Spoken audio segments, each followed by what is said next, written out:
Okay, well, welcome everybody to our webinar on Scope 3 instruments, navigating market-based solutions. Thank you for joining us today. I'm George Favaloro. I'm the head of climate solutions for North America for South Pole. Want to click the next slide. Thank you.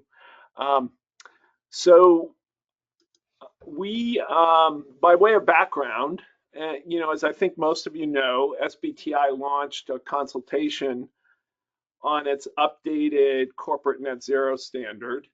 And as part of that, they introduced important changes on that will shape how companies address their climate impacts.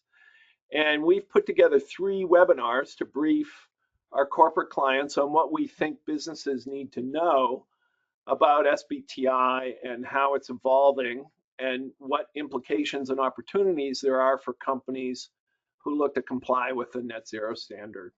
Over the course of the next month, we're going to roll out a 3-part series, 3 webinars that address 3 critical areas of the SBTi evolution. Today is focused on Scope 3 instruments and related guidance. On May 7th, we'll be presenting a webinar on beyond value chain mitigation and neutralization. And then finally, on May 28th, we'll present a webinar on climate transition plans. So today, we're going to address a couple key questions.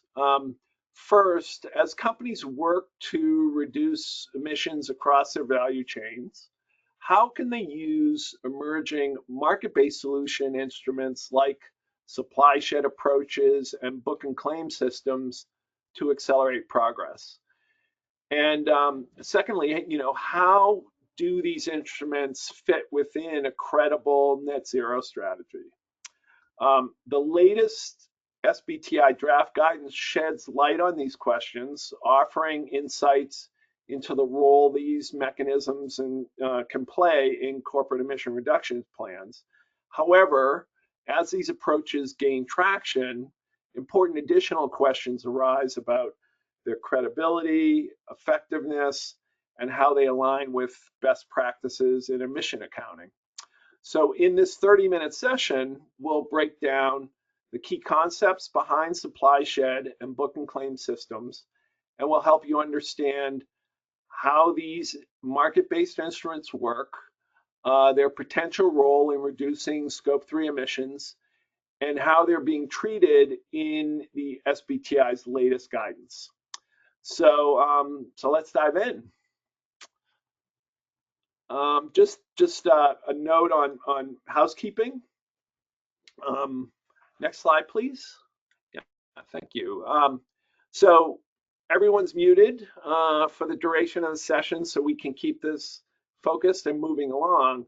However, we are very interested in your questions, so please submit them in the Q&A box, and we'll answer them. We'll answer as many as we can at the Q&A portion at the end of this session. And if we don't get to your question today, we'll respond via email after the webinar. Finally, just for everybody to know, the session's being recorded and it'll be sent out to everybody who's registered. So my co-presenters today are Olivia, who is who is a consultant in our agricultural value chains practice, and Fiona, who is a managing consultant in our climate advisory practice. Thanks, George. We can move on to the presentation now. Awesome, thanks. So let's dive into the draft net zero standard. Next slide, please.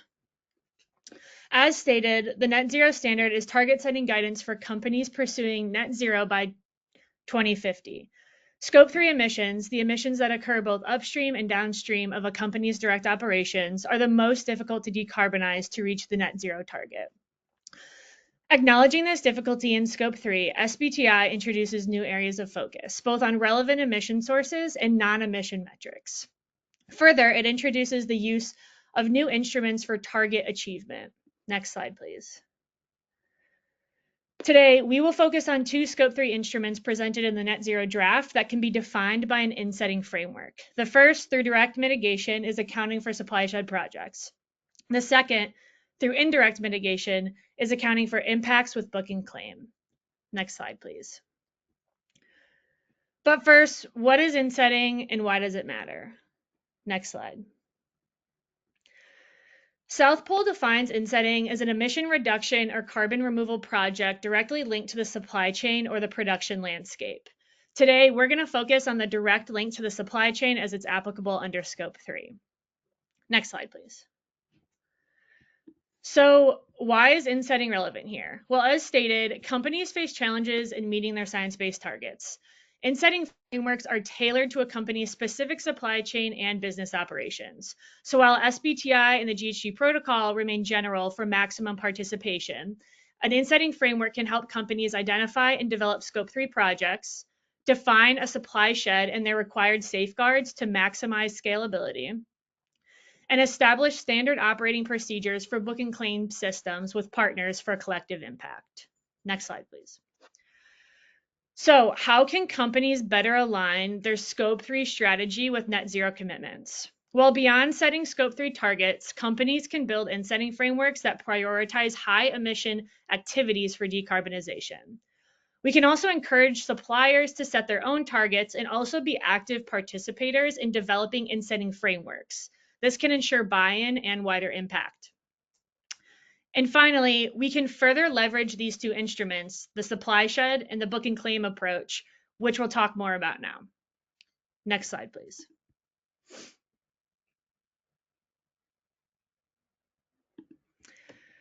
Let's start with the supply shed approach. So to understand this, we need to ask, where do Scope 3 projects take place? And we're going to use the agriculture sector as an example. Scope 3 projects can occur on farm, where companies have traceability to farms where the interventions are happening and where their products are sourced from. When this level of traceability is not feasible for companies, for example, when companies have tier 2 or tier 3 suppliers or other complex supply chains, companies can account for impacts at the supply shed level. For the agriculture example that we have here, this can be the first point of collection of a product impacted by an intervention, such as a slaughterhouse for cattle where a company is sourcing beef from. I'm now going to pass to Fiona to discuss these instruments more in the context of SBTi.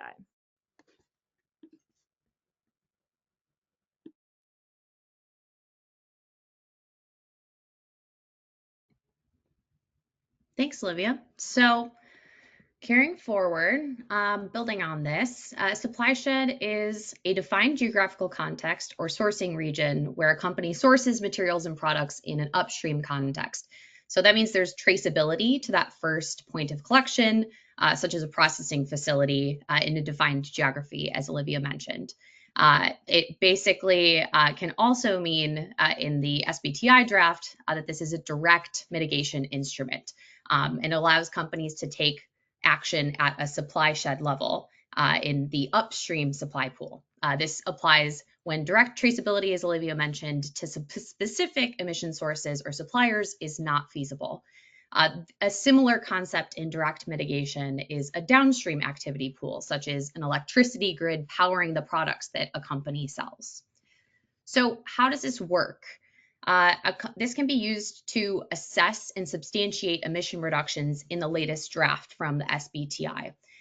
In an agricultural context, as we mentioned, this approach allows companies to focus on their emission reduction efforts for a specific sourcing region rather than an individual supplier level or a land management unit or a farmer. It's essentially allowing you to focus on easier data to acquire, which is helpful, especially if you're operating a bit downstream in the value chain. For example, if you're a retailer and you're unable to get that farmer-specific data. So in the SBTi's latest draft, this falls under that direct mitigation method umbrella to substantiate progress against your targets.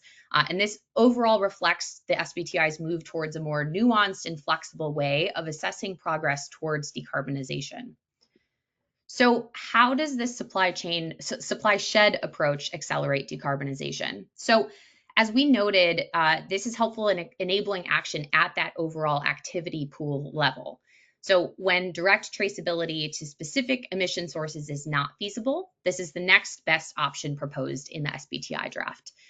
This allows for flexibility in reporting, which means that companies can use different validation methods to track emissions reductions, overcoming some of the obstacles in data quality and traceability.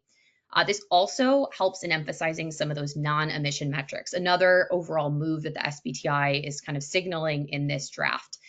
Expanding the focus beyond emission-specific measures towards broader supply chain sustainability, such as tracking revenue from sustainable products. So by adopting the supply shed approach, companies can better manage Scope 3 emissions, especially in some of their high influence areas, perhaps tier 1 suppliers. And this approach can drive faster, more effective decarbonization by enabling a focus on those emission intensive activities within a company's value chain.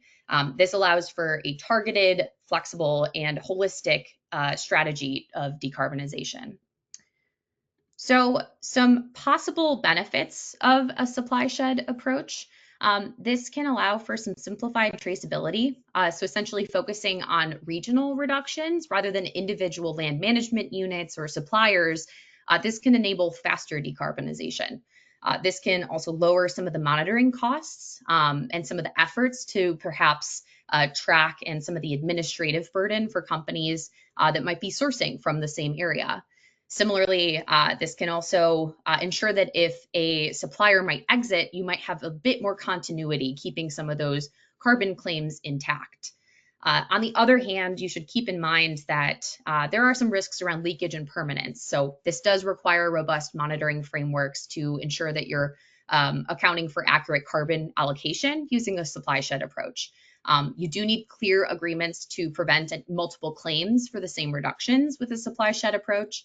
And if other actors are making similar claims on the same supply shed, that would be an issue. So third-party verification is something recommended to make sure that you're not overestimating or underestimating emissions, especially if you're applying a supply shed approach for the first time. So lastly, some ways to think about ensuring integrity and partnering with your industry and moving to a supply shed approach. Enhance the supplier relationship. So think about collaborating holistically to improve data quality. This can help in managing the risks around decarbonization and help in partnering in pursuit of targets. Perhaps suppliers can set their own targets that can align with yours as well. We suggest implementing a monitoring and reporting and verification plan, which can help with risk management and compliance with standards. Always suggest aligning with safeguard standards to accurately account for and report with GHG emissions. For example, the draft GHG land sector and removals guidance does describe a variety of safeguards. So this can help prove that link with the supply chain. So it's good to align with this. And lastly, leverage third-party certifications to enhance credibility. So especially in complex value chains, it's important to make sure that any claims are truly being achieved. So this is the first of the instruments that we're talking through today. This is again under the direct mitigation concept touched on by the SBTi. So let's switch gears now to indirect mitigation, which is proposed in the draft. And this applies when direct traceability is not possible or when there are significant barriers to mitigating emissions at the source. So under this indirect mitigation concept covered within the SBTi's draft standard that's been proposed is the book and claim concept. So book and claim is a system where companies purchase certificates which represent emission reductions from sustainable practices that are achieved outside of their direct value chain. So this method is particularly useful when a company cannot trace that specific emission source of those reductions directly to their operations or to their supply chains.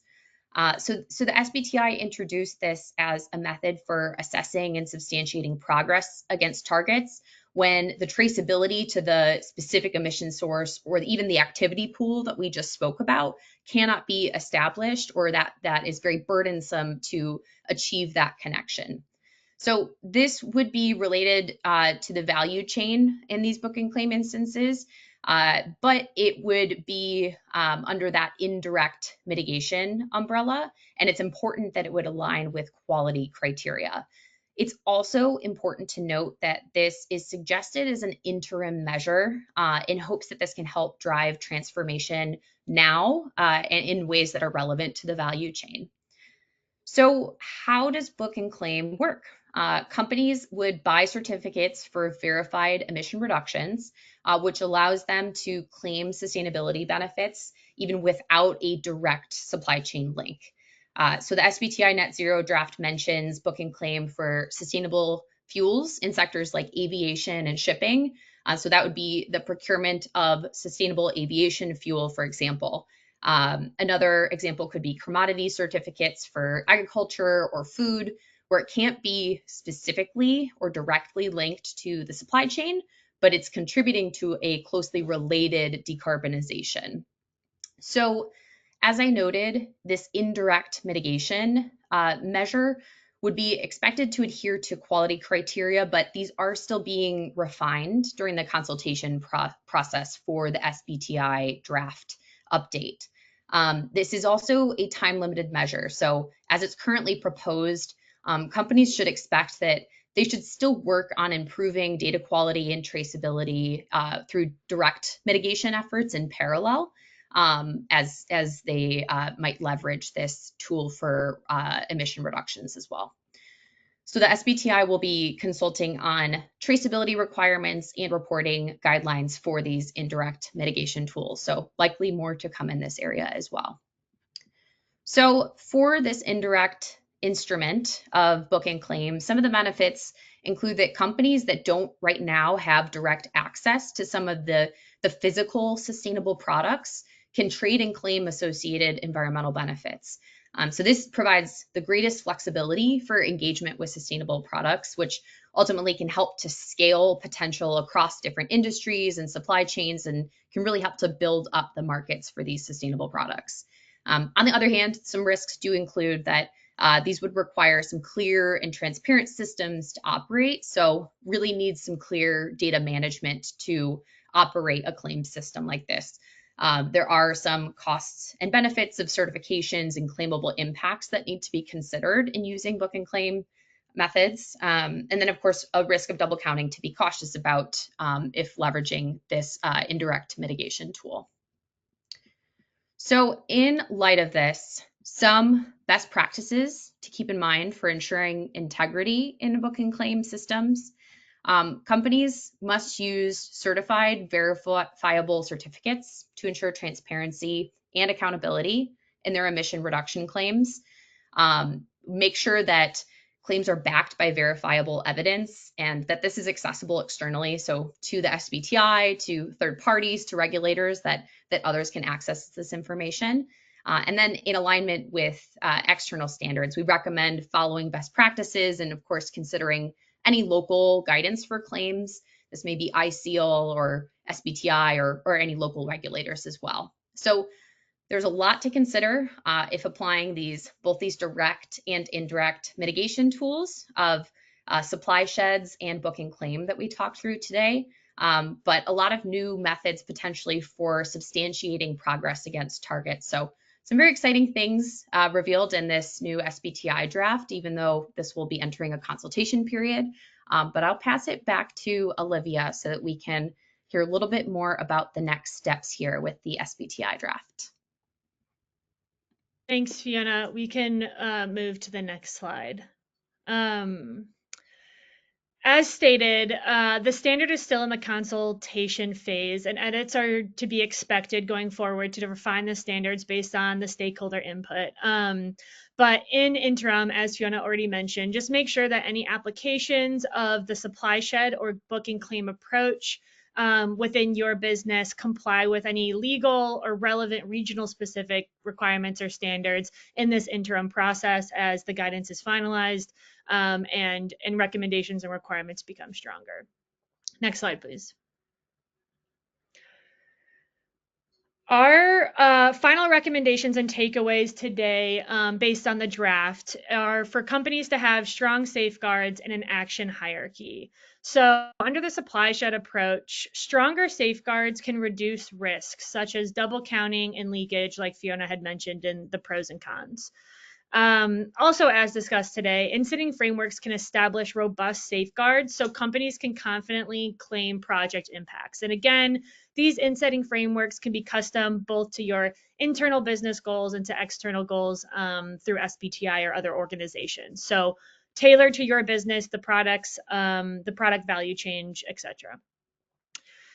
And then for the action hierarchy is also important recommendation in this interim period with the draft net zero guidance. It can ensure direct emission reductions and removals that are directly linked to your supply chain are prioritized before relying on more indirect mitigation measures. As Fiona mentioned, these are intended to work together in tandem, but of course wanting to prioritize through an action hierarchy the direct impacts within each company's supply chain. Next slide.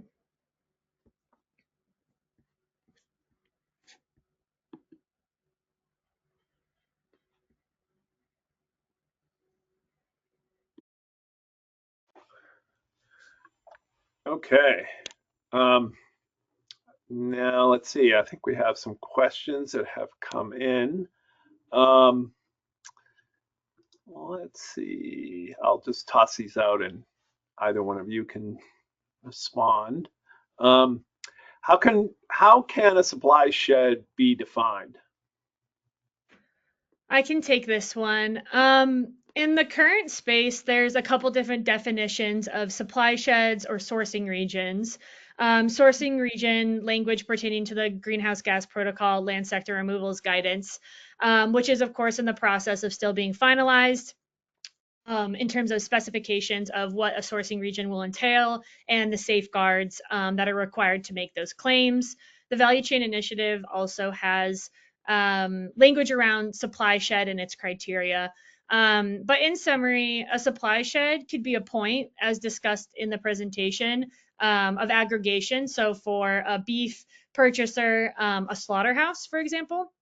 The supply shed could also be an area, so a co-op district, a province, a county, and really the most definitions of supply sheds, we want to see homogeneous production mechanisms of a certain product that's being accounted for in a company's inventory. So for an agricultural company or a company that sources land-based products, this would look like drawing a supply shed around a region that has similar management practices on farms that are producing your products, as well as climate influences, soil types, and any kind of relevant economic impacts.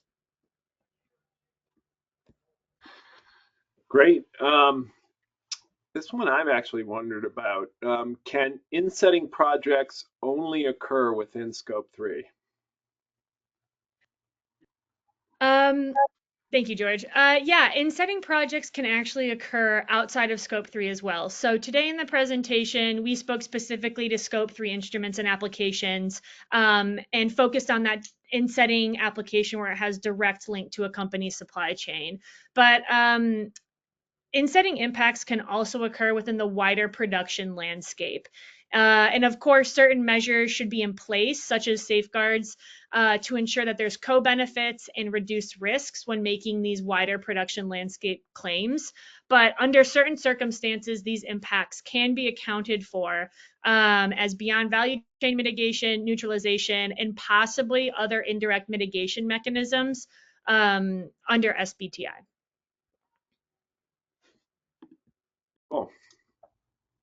Oh, let's see here. What's next?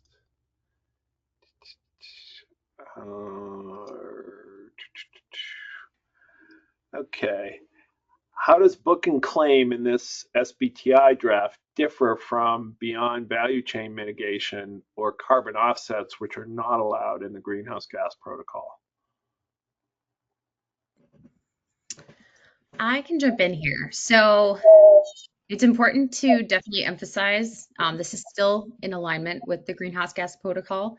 Companies would not necessarily be reporting these indirect mitigation tools like book and claim within their GHG inventory reporting, within their GHG protocol aligned reporting, but rather disclosing this as a supporting mechanism in tracking their target achievement. So really important distinction there.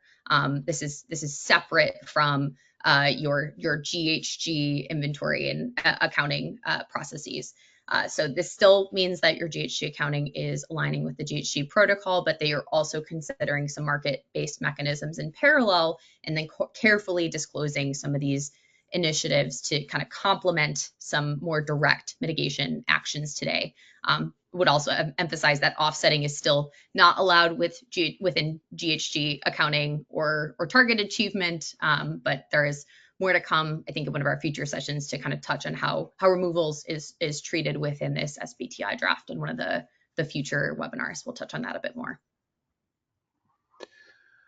Okay, great. How does the SBTi framework shift in focusing on certain Scope 3 emission categories under the update?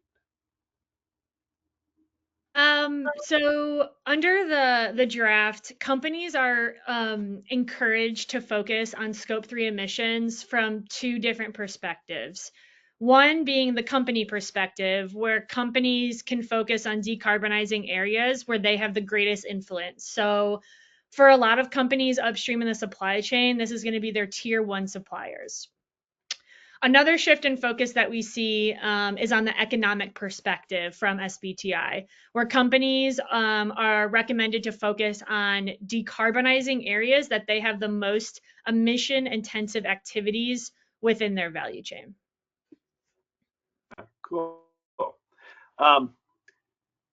Okay, we're down the last minute here, but we do have a couple more really good questions.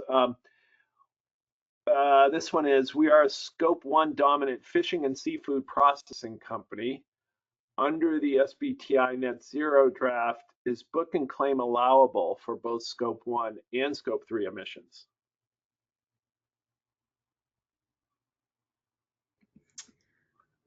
I don't believe that Scope 1 emissions can be mitigated through a book and claim system. This would only be applicable for your indirect mitigation for your Scope 3 targets within the SBTi draft. Okay, great. How do book and claim systems differ from carbon credits? Is it just focused on accounting for fuel? Is it just focused on accounting for fuel and commodity-based emissions? We touched on this a little bit, but. So it's important that the booking claim is focusing on, as you mentioned, that same commodity or fuel type. So it's still quite closely related to the value chain activity, even though it doesn't have that physical linkage. So the difference between the direct mitigation is that it might be occurring somewhere else geographically. It's not occurring in the same place, but it's still the same type of activity. So the example in the SBTi draft is that sustainable aviation fuel. But a little bit more targeted in scope than a more broad crediting mechanism.